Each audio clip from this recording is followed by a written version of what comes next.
Ramy Gafni, makeup artist and creator of Ramy Beauty Therapy Cosmetics and author of Beauty Therapy, The Ultimate Guide to Looking and Feeling Great While Living with Cancer. Today we're going to show you some models who are either currently in treatment or are in the recovery process. And we're going to show you how to look your best using minimum makeup, maximum impact.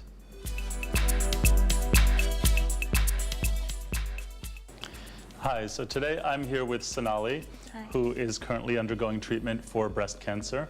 What stage are you in, Sonali? I finished 4 months of chemo, so I'm now undergoing radiation therapy. That's for 6.5 weeks, and I'm a week into it.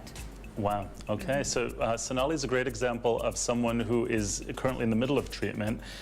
You've had hair loss, eyebrow loss during chemo, and that's going to start growing back soon. So I'm going to show today how to address certain issues. Sonali is a great example also of someone who is not a big makeup person.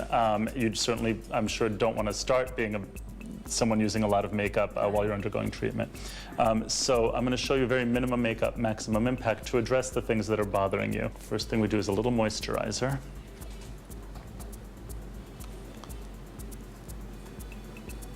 And with skincare, I find that especially when undergoing treatment, your skin changes so much from chemo, from radiation. Everyone is affected differently. It depends what kind of treatment you're receiving, what kind of chemo, and your genetic makeup. Everyone is different, so I find people have different reactions to treatment. Some people, your skin gets dry, some people get red, some people get oily. One of my side effects actually was that I had an unusually clear complexion while I was going through chemo. That was one of my silver linings. And I found that some products that never worked before worked really well while I was going through treatment. So it's important to keep an open mind and experiment a little bit to find out what works for you. We're going to do a little concealer around the eyes. And concealer around the eyes can really wake up your features and make you look much more well-rested. This has been one of my hero products I found when I was going through treatment because you really don't sleep well often due to medications or just having, you know, a lot on your mind while you're undergoing treatment.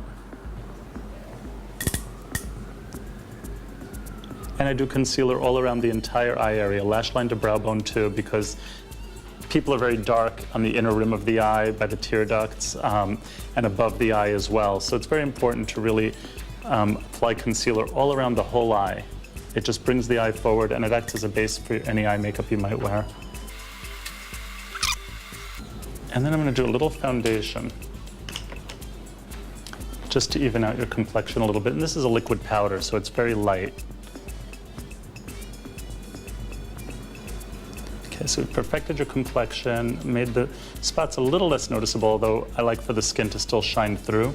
You could do a heavier application if you wanted to cover up the spots, but I think, again, you still want to look like you just have nice skin, not necessarily like you're wearing a heavy mask of makeup. So that's the first step, is perfecting the complexion.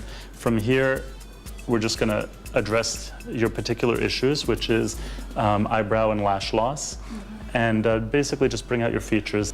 This is a very neutral shade, and you don't want to do a color as dark as black because that would look heavy and artificial.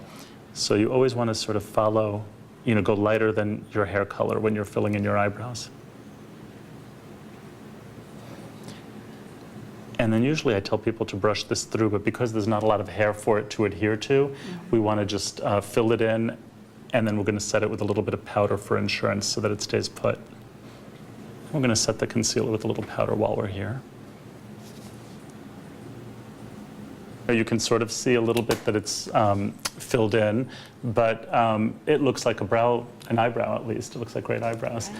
And for the lash line, a lot of people ask me about false lashes, which I think are great for an event if you're going out for one night and you just want to, you know, look a little bit extra glamorous and fill in your lash line. But for every day, I find that false lashes can be very cumbersome, and also when you're undergoing treatment, you're more susceptible to catching infection from the adhesive and so on.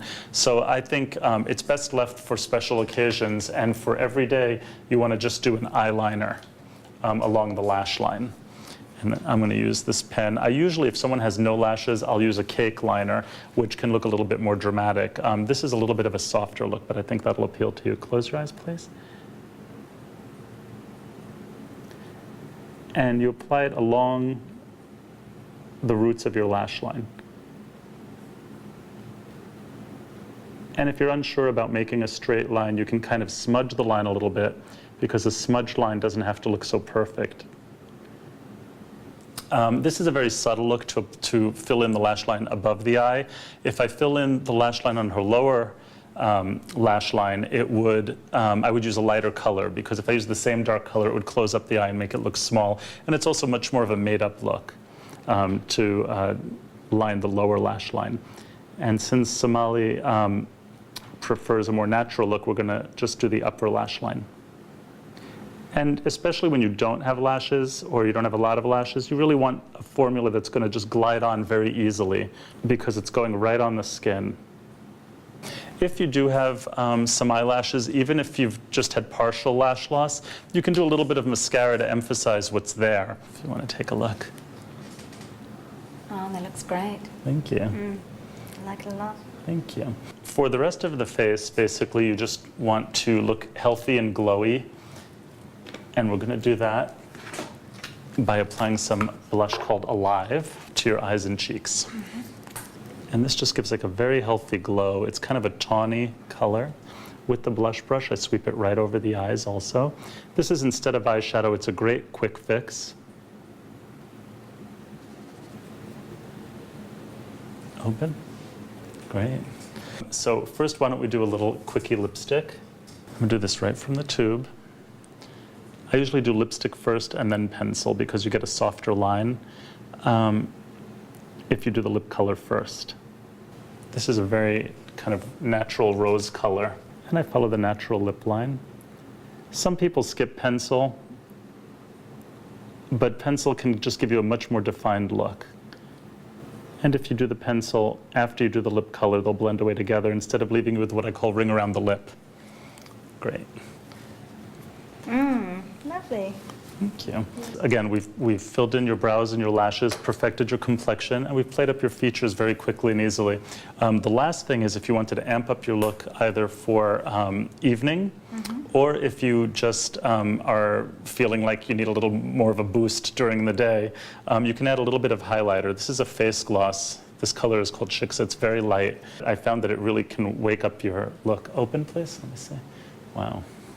It really does. And then you can highlight the cheeks with it as well. So you can see one side of Somali's face, the cheeks are highlighted, and the eye looks a little bit more awake because the shimmer is reflecting light, and it's a light color as well. So it just kind of wakes her up. As far as brow shaping, if you're in the state that Somali's in right now, where her brows are about to grow in, even if there are hairs that look like they're strays, it's very important to not shape them. It's very important to leave it alone, because as they grow in, the eyebrow hairs have a tendency to grow in where they feel like it, and it comes in stages. So the first hairs just came in, and they kind of look very sporadic. Another week or so, more hairs will come in, and I call those hairs B, and then eventually hairs C come in. And it can take a couple of months, really, 2 to 3 months, until it fully grows in. Sometimes a little longer, sometimes a little less, depending on the type of hair you have. But it's very important to leave the brows alone, let them continue growing in, so that you can go, when you do get a brow shaping, you're getting it done once the brows are fully grown in. Right.